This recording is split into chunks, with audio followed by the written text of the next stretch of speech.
This is NTD Evening News. Live from our global headquarters in New York City, here's Tiffany Meyer. Good evening, and thank you for joining us tonight. Today marks 23 years since two planes crashed into the World Trade Center in New York City, killing almost 3,000 people. NTD's Jason Perry is in New York City with details on how people are paying tribute to the victims. It's been 23 years since the Twin Towers came crashing down, killing almost 3,000 people. 343 of those people were firefighters who were killed trying to save the lives of other people. And some of those firefighters who died worked at this fire department right here, which is right across the street from where the Twin Towers once stood. Many people came here today to honor the 2,977 victims who were killed on that fateful day. I'm here to remember my cousin, Raygun. She was in the second tower. She worked for an insurance company. A mother, a daughter, a sister, a cousin, a beautiful soul. Today is a bittersweet day, of course, for a lot of members, a lot of families. Just being down here, like I was saying before, is I just feel coming down here, the spirits of all those who perished that day are here. I knew my brother worked down there. I called my mother. He had actually gone to work early that day.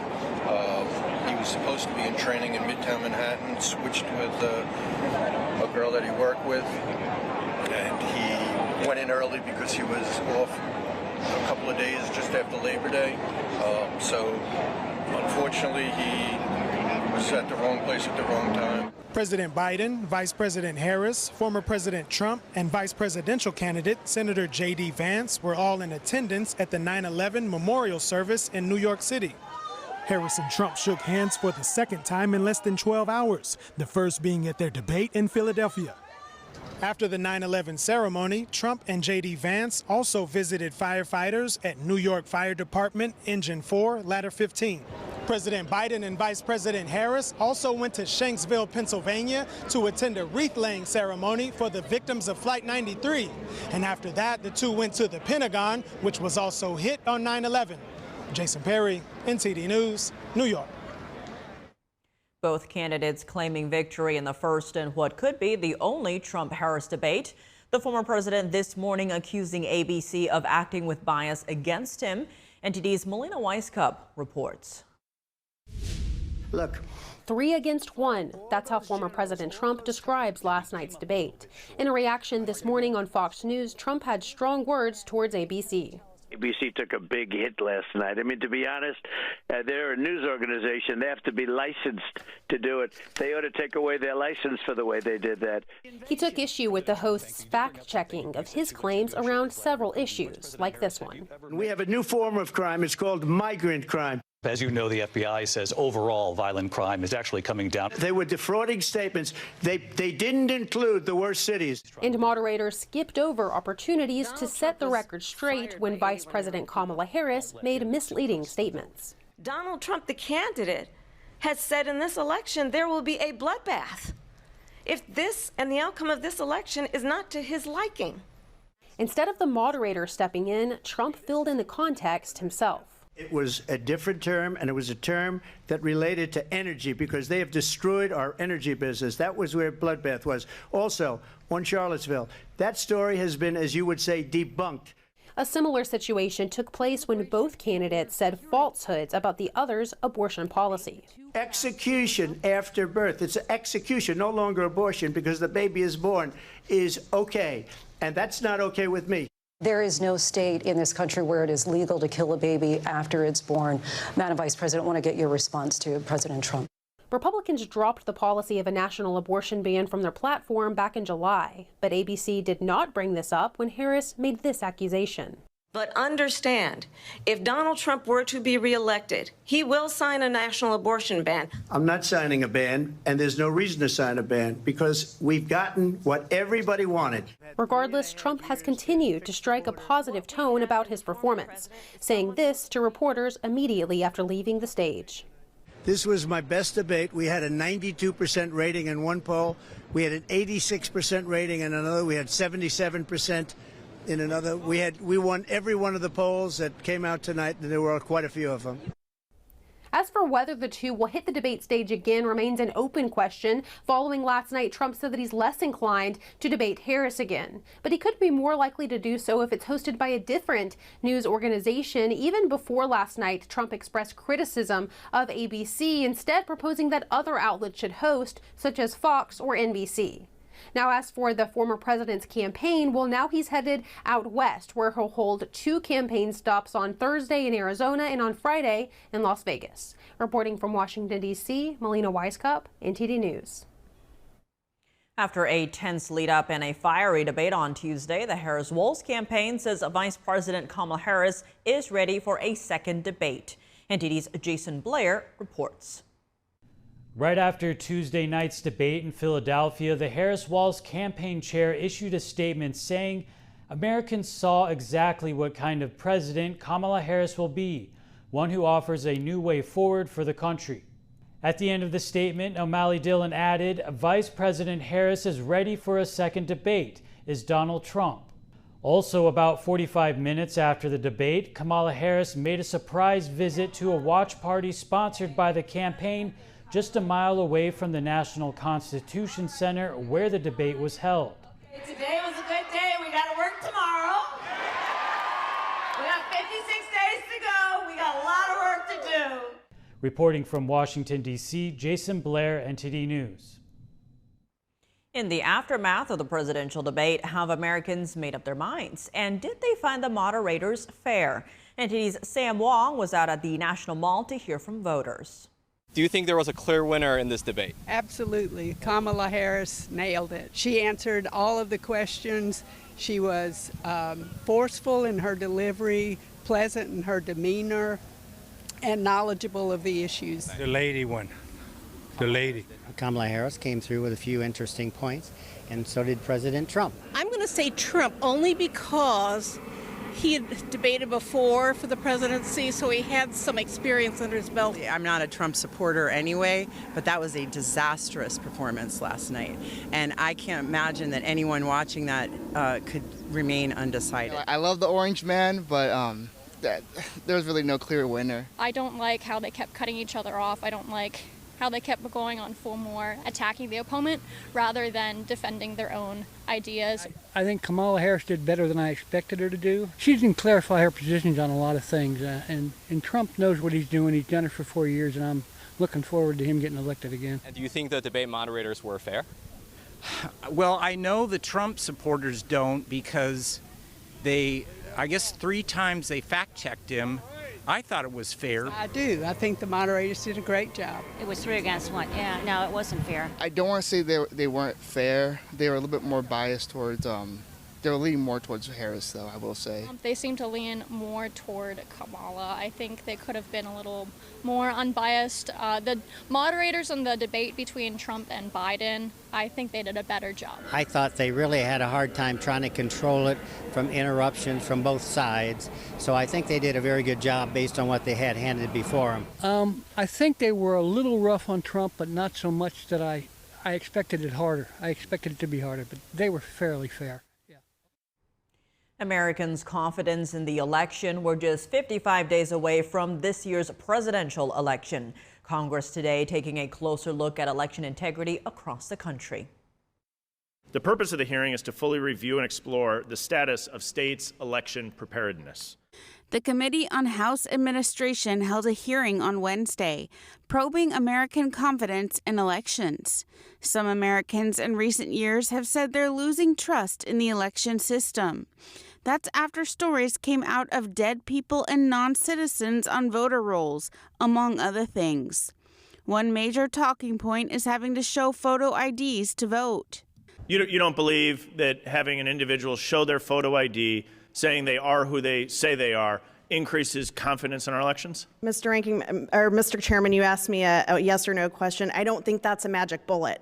I'm not asking if it's a magic bullet. I'll come to you, Secretary Lords. Do you think photo ID increases Americans' confidence in our elections? 100%, Mr. Chairman, and it's vastly popular among both Republicans it makes and Democrats. Total sense, right? That 100%. You should go in and show your photo. If you board an airplane, you got to show your photo ID. You want to buy a 6-pack of beer, you got to show a photo ID. Some Democrats criticize that this would make it harder for minorities, such as Black Americans, to vote. Another issue is mail-in ballots. Some Republicans say they're worried mail-in ballots are being sent to the wrong addresses. How do you ensure mail-in ballots are actually going to voters at their correct mailing address? And how do you ensure that the signatures match those that you have on file? Mr. Chair, Mr. Loudermilk, as to the address verification system that we employ in Arizona, which has been in place for a very, very long time, continuously updated. We use the National Change of Address database by the United States Postal Service. We use a first and second notice system to our county registrars. Democrats at Wednesday's hearing, meanwhile, mostly focused on other issues, such as an increase in threats against election workers, as the ranking member pointed out. One Secretary of State tracked a 600% increase in threats this year alone. Some say this increase is being spurred by false claims about election interference. Another problem Democrats say is misinformation regarding elections. In Michigan, as Secretary Benson knows all too well, a Republican candidate for Congress used an AI-generated audio of Martin Luther King Jr. purporting to endorse him in a political campaign. He added that AI is often being used to spread false information aimed at aiding a particular political party. Francine, now a strong Category 1 hurricane, is making its way toward Louisiana. It's bringing life-threatening storm surges and powerful winds as it heads for the state's coastal communities. NTD's Christina Corona brings us the latest. Though it's not classified as a major hurricane, Francine remains extremely dangerous. Coastal areas could experience storm surges up to 10 feet in the most affected regions, with damaging winds nearing 90 miles per hour around the eye of the storm. As of noon Wednesday, Hurricane Francine was located about 95 miles southwest of Morgan City, Louisiana, with sustained winds of 90 miles per hour moving northeast at 16 miles per hour. The storm is expected to make landfall between Avery Island and Houma, Louisiana between 4 p.m. and 8 p.m. Eastern Time Wednesday. Evacuation orders were extended along the Louisiana coast. A threat of storm surge affecting parts of the greater New Orleans area. Schools and public offices in the region have been closed. Louisiana Governor Jeff Landry advised residents to remain in place during the hurricane. At this point in time, we're going to ask all of our citizens to stay put. We encourage you to go to getagameplan.org online, download our app. We can push good information to you at that particular time. And then we would remind you that after the storm passes, to please, again, remain in your residence as we allow our first responders and our utility providers to get those services that you need back online as quickly as possible. In Morgan City, gas stations boarded up windows and brought trash cans inside. A handful of pumps left on to serve the few cars that passed by.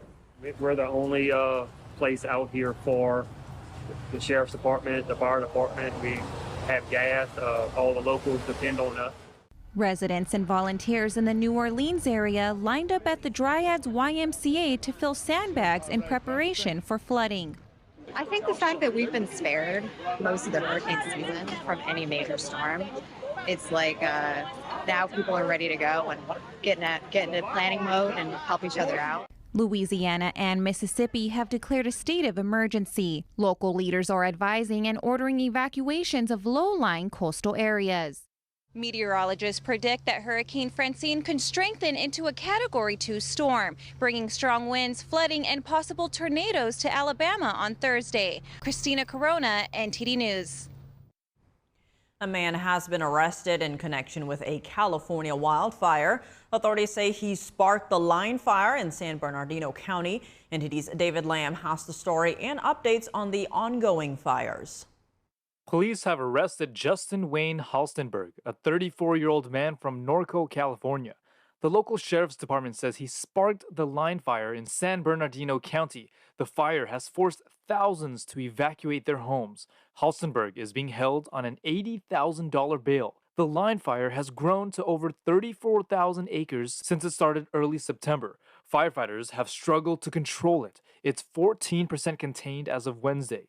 The line fire is one of 3 major wildfires burning in Southern California. The bridge fire in the Angeles National Forest has multiplied to around 48,000 acres, and it only took a few days. The local fire chief said it's currently the largest active fire in California. It's forced multiple communities to evacuate. The third California fire is called the Airport Fire. It's burned almost 20,000 acres between Orange and Riverside counties. Multiple homes have been destroyed. The bridge and airport fires are 0% contained as of Wednesday. In Idaho, a nearly 80,000 acre fire is 0% contained. The Boulder National Weather Service says a fire weather watch is in effect in the area. Strong southerly winds and low relative humidity values are adding to the risk. Residents are advised to avoid activities that could cause sparks. David Lamb, NTD News. House Republicans pulled the plug on a vote for a stopgap bill that would have funded the government until March and avoided a shutdown next month. No vote today because we're in the consensus building business here in Congress with small majorities. That's what you do. That's what I've been doing since I became Speaker. We're having thoughtful conversations, family conversations within the Republican conference, and I believe we'll get there. So people have concerns about all sorts of things. That's how the process works, and sometimes it takes a little more time. Over a dozen Republicans had expressed their opposition to the continuing resolution proposed by Speaker Mike Johnson, arguing that it did not address the need to cut spending. Meanwhile, Democrats called the attached non-citizen voting bill a poison pill and non-starter. Government funding expires on September 30th. The House Foreign Affairs Committee held hearings to examine the great power competition in Africa and the Chinese Communist Party's malign influence in Europe. NTD's Washington correspondent Luis Martinez has more on this story. Both the Republican chairman of the House Foreign Affairs Committee, Congressman Mccaul, and the Democratic ranking member, Congressman Gregory Meeks, have expressed concern over the exploitative policies deployed by the Chinese Communist Party and Russia across the African continent. The African continent is ground zero for the CCP with its manipulative Belt and Road Initiative, crippling debt trap diplomacy. Meanwhile, Putin continues to profit off the backs of Africans to finance his invasion of Ukraine. The PRC has been playing the long game with respect to Africa, but we know that the Beijing uses its presence, its diplomacy, and the Belt and Road Initiative in Africa to extract natural resources and harm the environment, lower labor standards, gain a security foothold, and create influence for political leverage. The acting Undersecretary of State for Political Affairs, John Bass, detailed how the CCP and Russia use economic and security ties to spread disinformation across Africa. China has established a one-way trade relationship with Africa, and the PRC is also working to expand its military presence and relationships in Africa. At the same time, Russia has committed widespread human rights abuses while providing security, and I put security in quotes, to unelected governments. During a separate hearing, the House Foreign Affairs Committee tackled the malign influence the Chinese Communist Party is exerting over Europe, in particular favoring Russia in its war against Ukraine. The People's Republic of China, with its economic might and its malign coercion, often couched as goodwill investment, poses a direct and pressing threat to European security. The Chinese government has become a quote-unquote decisive enabler of Russia's illegal war. It is important to note that the witnesses during today's hearings requested that legislators secure budgetary priorities for the State Department and the Department of Defense during the ongoing government funding negotiations. Reporting from Washington, D.C., Luis Eduardo Martinez, NTD News. Secretary of State Antony Blinken and his British counterpart are in Ukraine to set out how they can increase support for the nation. Ukraine has repeatedly called for long-range missiles to strike deep into Russia, but there are concerns this could escalate the war. NTD's international correspondent Malcolm Hudson has more from London. Secretary of State Antony Blinken and British Foreign Secretary David Lammy have arrived in Ukraine. They're on a joint visit to show support for Kyiv. Ukraine is asking for long-range missiles to strike deep into Russian territory, but there are concerns in Washington and some European capitals that providing them would provoke Russia into a direct conflict with the West. Officials also recognize that Ukraine needs more support if it is to turn the war in its favor. Here are Blinken and Lammy. The bottom line is this: we want Ukraine to win, and we're fully committed to keep marshaling the support that it needs for its brave defenders and citizens to do just that. As we're meeting here today, we're again seeing Putin dust off his winter playbook, targeting Ukrainian energy and electricity systems to weaponize the cold against the Ukrainian people. We're here to listen, to understand the plan, to understand the strategy and understand the needs across a whole range of fronts. Yes, of course, equipment, but of course energy that has been sabotaged, the support that's needed on the humanitarian front over these next few months, and how we continue to mobilize the international community on Ukraine's behalf. Blinken has said he wants to hear directly what Kyiv's goals in the war are and what Washington can do to help achieve them. Zelensky has repeatedly pushed for permission to use Western missiles to strike targets within Russia. President Joe Biden and UK Prime Minister Keir Starmer are set to discuss the issue in Washington on Friday. Biden previously allowed Ukraine to fire US-provided missiles across the border into Russia in self-defense, but has largely limited the distance over concerns about further escalating the conflict. However, Russia suspects the decision to give Ukraine long-range missiles has already been made. On Tuesday, the United States and Britain formally accused Iran of supplying short-range ballistic missiles to Russia to use against Ukraine. Blinken called the alleged move a dramatic escalation. The US and UK then announced new sanctions on both Moscow and Tehran. Kremlin spokesman Dmitry Peskov said the accusation of an arms transfer was groundless. Iran's foreign minister similarly said Tehran has not delivered any ballistic missiles to Russia. Malcolm Hudson, NTD News, London. And Lammy said Britain will provide more than $780 million in additional support to Ukraine. It'll include around $350 million for humanitarian needs and over $480 million in loan guarantees before the end of the year. That's in addition to nearly $4 billion a year of military support Britain has already committed to Ukraine for as long as needed. We turn now to the Israel-Hamas war. Israeli forces say they killed 6 terrorists in the West Bank today. This comes as an extended anti-terrorism operation continues in the territory. The Israeli military said the raids took place in 2 separate cities. In one of the raids, Israel said it killed 5 terrorists armed with explosives that posed a threat to Israeli forces. The Israeli military said it also destroyed weapons production facilities, as well as a vehicle rigged with explosives and a remote control. On the same day, the Israeli military reported a ramming attack in the West Bank. The driver of a fuel tanker accelerated towards Israeli soldiers before being shot. An Israeli soldier was killed in the incident. Israel Defense Forces have been conducting a series of counterterrorism operations in the northern West Bank for the past 2 weeks. This week is dubbed China Week in Congress. During the House's first week back in session, lawmakers voted on a slew of bills aimed at countering the Chinese Communist Party. It's been just over a week since Linda Sun was arraigned for allegedly acting as an agent for the Chinese regime. This incident has drawn increased scrutiny over CCP influence in the U.S. Joining us now to discuss these latest efforts is Jimmy Quinn, National Security Correspondent for National Review and NOMEC Fellow at the Fund for American Studies. Jimmy, thank you so much for joining us. Great to have you in person. Great to be here. Now, Jimmy, to begin, we are seeing more and more reports about Chinese influence and infiltration in U.S. politics, especially lately in New York. Now, you've been covering this as well. Give us a sense of the scale of this and how this impacts Americans. What we learned this week and what most Americans woke up to is the fact that this is pervasive. Linda Sun's activities went back several years. The FBI has been investigating it for years. She served under multiple governors in New York State. And she was also an aide to a politician who later became a member of Congress.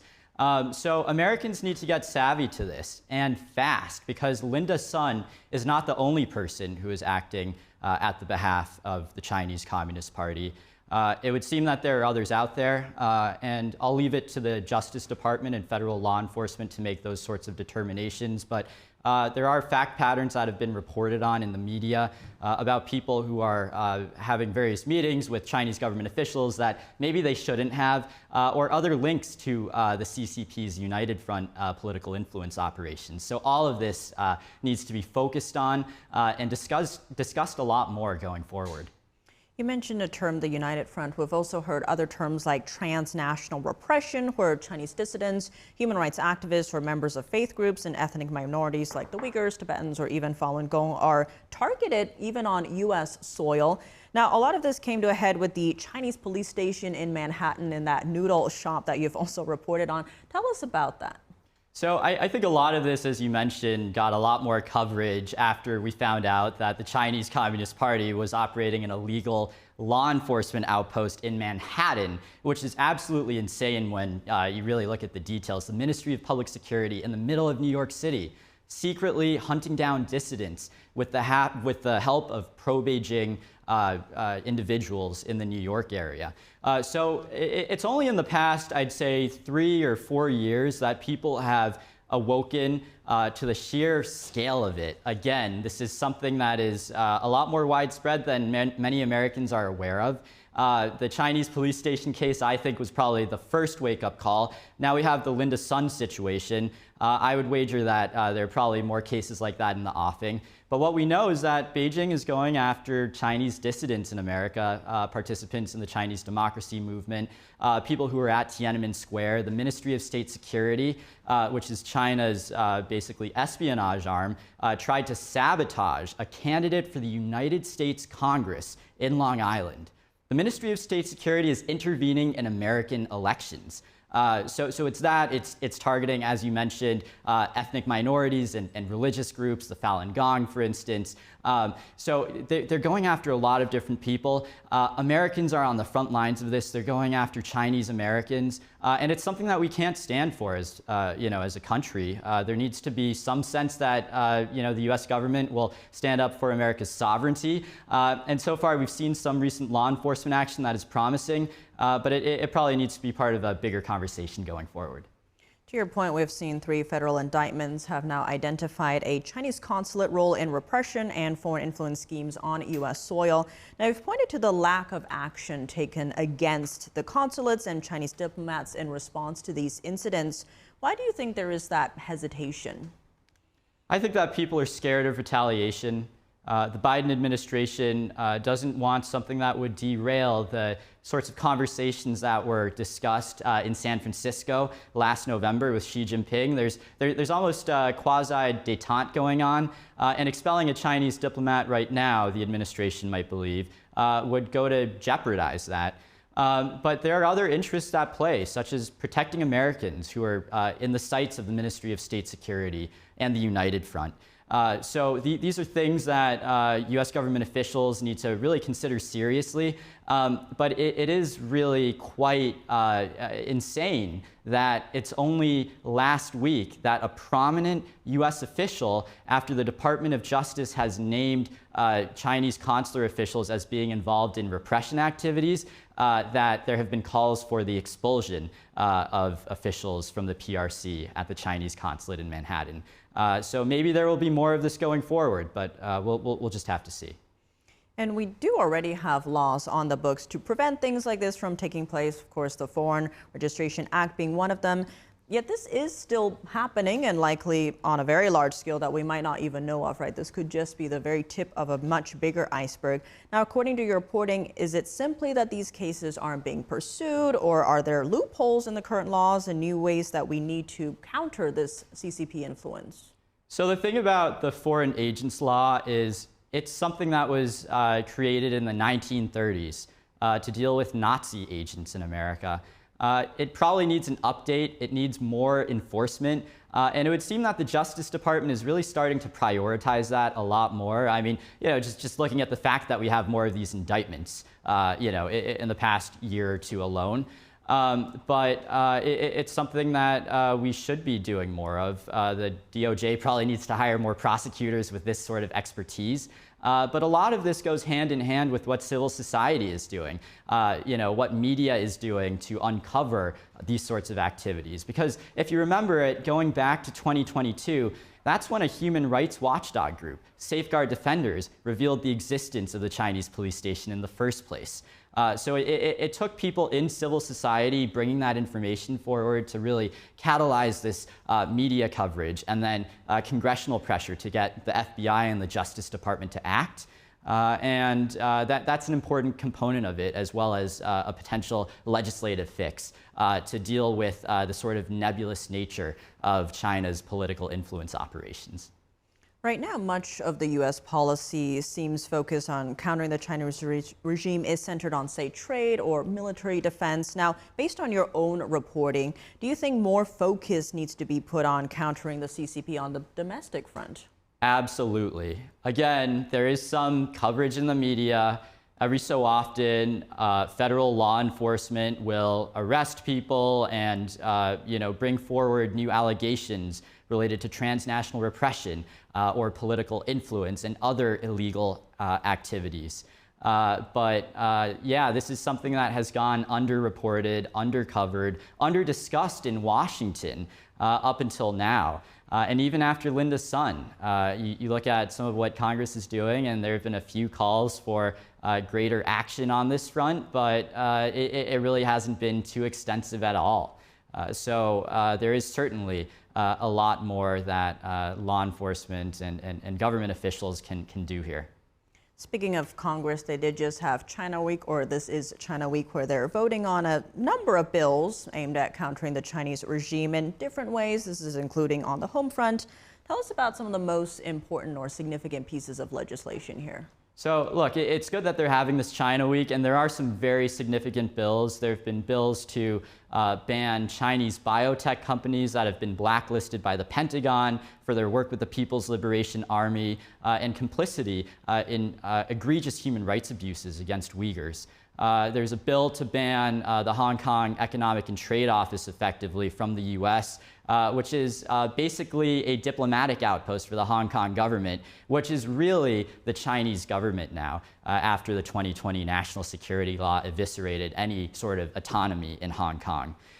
So these are very important legislative developments, and that the House passed these pieces of legislation in addition to a few other very important bills. But is any of this going anywhere? Well, we'll just have to see. The Senate doesn't have much more time left in session before the election. It's not looking likely that any of this will really end up being passed in the Senate. It's almost more like this is a messaging ploy right now. But for what it's worth, Beijing is very upset. The CCP's propaganda organs are railing against China Week. The Ministry of Foreign Affairs is issuing angry statements about this legislation that members of Congress are considering. That probably just speaks to the elevation of these issues as a topic of conversation in Washington. So to the extent that that's happening, that's a good thing. But it's time to move beyond messaging bills and statements and speechifying about this sort of thing. It needs to move toward action now. There need to be hearings about the Chinese Communist Party's political influence in America. I think that neither party will fully enjoy the results of that. They will probably be a little uncomfortable by what's uncovered because the party's influence is pervasive. Frankly, it touches both parties and every sort of political group in America. So to have these honest conversations, China Week, it's not a bad thing per se, but there also could have been some more forward-leaning legislation brought forward. Jimmy Quinn, thank you so much for joining us. Thanks for having me, Tiffany. Welcome back. I'm Tiffany Meyer. Now for your sports news, we're joined by NTD's Dave Martin. Dave, a lot going on, but let's start in the NFL as the league announced this was their most watched week one on record, averaging 21 million viewers. This is according to Nielsen ratings. Why do you think so many people watched? Yeah, there were a lot of attractions in week one. From one thing, you had the defending Super Bowl champion Chiefs taking on the Ravens. Now, that was a really great rematch of last year's AFC title game. It actually could be a preview of this year's. I mean, there's two very good teams. That was the most watched game of the week, 29 million viewers. In fact, that was NBC's second highest rated regular season game since 2006. Now, you also had Tom Brady's broadcasting debut on Sunday with Fox. That got nearly 24 million viewers. Plus, you had that Friday night game between the Eagles and Packers. Now, it only got 14 million, but it was really only shown on Peacock, and that was actually the second highest rated live TV show in their 4-year history. Finally, Monday night, you had Aaron Rodgers return to Monday Night Football as his Jets got thoroughly beaten, unfortunately, by the 49ers. Now, that averaged 20 million there, but you have to remember most DirecTV customers didn't get to watch it due to Disney's dispute with DirecTV. So all in all, a lot to see, and the NFL actually could have had even a better week. Looking at Olympic news, the World Dance Sport Federation actually issued a statement to provide clarity on why Olympic breaker Rachel Gunn is still ranked #1. This is despite her Olympic performance, which resulted in some online ridicule. Yeah, they said the ranking is based on their top 4 performances over the past 12 months, but they don't include the Olympic performance. And for whatever reason, and no ranking events have actually been held since last December. So her performance at the Oceania Continental Championships last October, which she won, netted her 1,000 points, and that's somehow enough to keep her on top.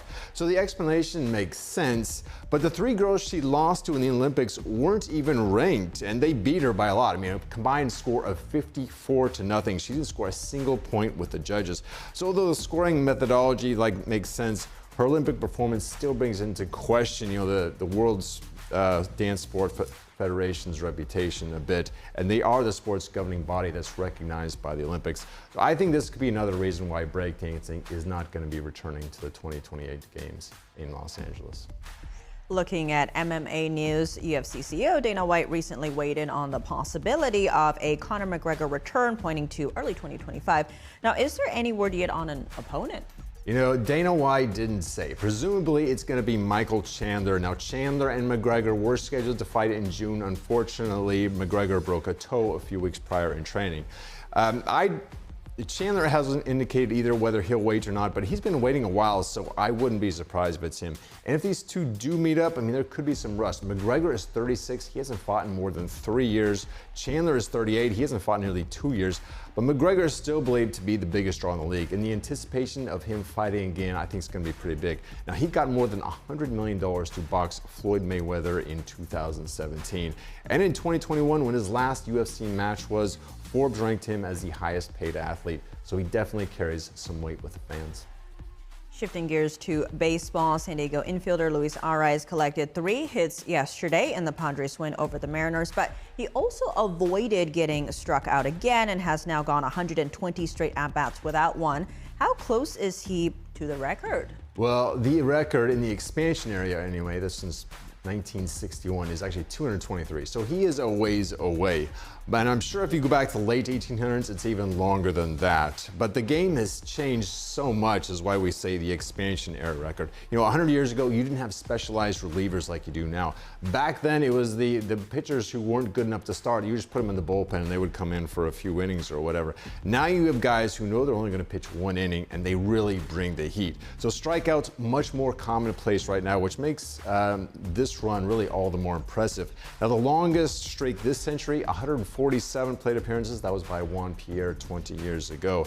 In any case, it shouldn't really be a surprise. I mean, Arraez, he leads the Latin League in batting average, and he has it for the last 2 years as well. Now his Padres will face the Mariners tonight in Seattle. Well, Dave, as always, thanks for joining us. Well, thank you, Tiff. And that's all for today's news. For round-the-clock coverage, visit us at ntd.com or download our NTD app. Thanks for tuning in. I'm Tiffany Meyer. Good night.